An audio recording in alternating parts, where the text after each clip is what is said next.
वो हाँफती काँपती सीढ़ियाँ चढ़ती छत पर पहुँची, जाने क्यों नीचे जाने के बजाय वो ऊपर आ गई। ट्रेन ट्रेन फ़ोन बजने लगा। एकदम से उसने साइलेंट का बटन दबाया और सीढ़ियों की जानिब देखने लगी। हारिस, वो फ़ोन उठाते बौखलाए अंदाज में बोली, मैंने सब सामान तैयार कर लिया है, तुम कहाँ हो? बोलते बोलते उसने सीढ़ियों की जानिब देखा। मैं बस पहुँचने वाला हूँ, तुम इत्मीनान रखो और हाँ, जल्दी से नीचे आना, हमारे पास वक्त बहुत कम है। हारिस ने जल्दी से जवाब देते हुए फ़ोन बंद कर दिया। रानी के लिए ये इंतज़ार इतना तवील हो गया जैसे बरसों वो इस इंतज़ार में गुजरी हो। घबराते हुए वो छत की दीवार के पास आई और यूं ही नीचे झांकने लगी थी, मगर ये क्या, उसका दिल लम्हे के 1000वें हिस्से में जैसे रुक सा गया हो।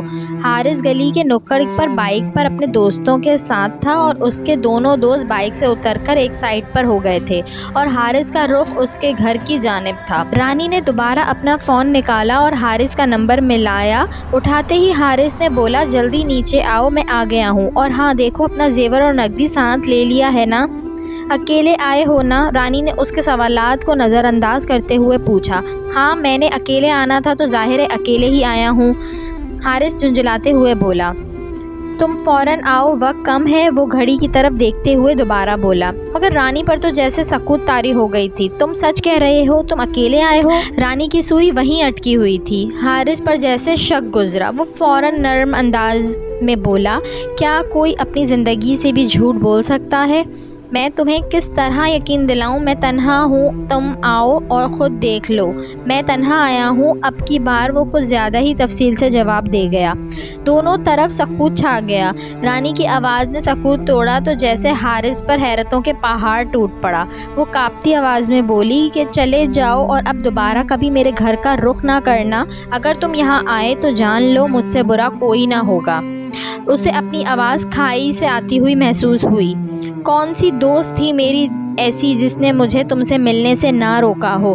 मगर मैंने किसी की ना सुनी, यहाँ तक अपने माँ बाप को धोखा देने चली थी। उनकी आंखों में धूल झोंक कर मैंने तुम्हें अहम जाना, और तुमने आज बता दिया कि मुझसे बढ़कर कोई पागल हो ही नहीं सकता। बेदर्दी से वो गाल रगड़ती कॉल बंद करने लगी थी।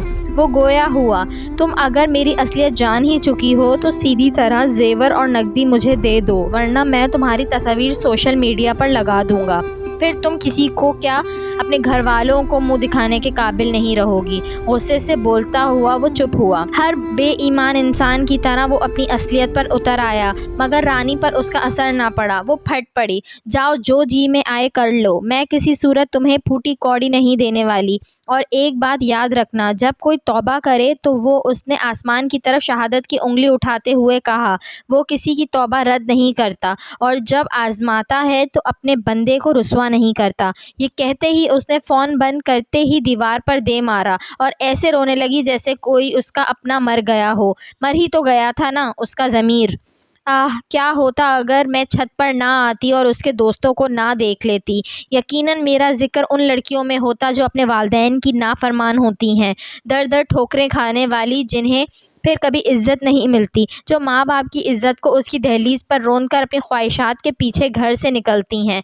पछतावे के आंसू बहाती तो वो अब सीढ़ियों से उतरते उतरते नीचे आ रही थी, जैसे सदियों का बोझ उसके कंधों पर आ पड़ा हो।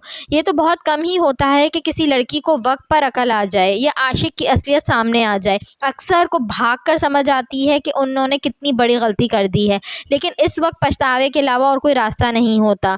लड़कियों, होश के नाखुन लो, अपने और अपने ख़ानदान की इज़्ज़त को नीलाम ना करो चंद दिन की झूठी मोहब्बत के लिए। वीडियो अच्छी लगी हो तो इसको लाइक करें, शेयर करें और मेरे चैनल को सब्सक्राइब करें, और साथ ही बेल आइकन को भी प्रेस कर दीजिए ताकि मेरी नए आने वाली वीडियो आपको मिल सके।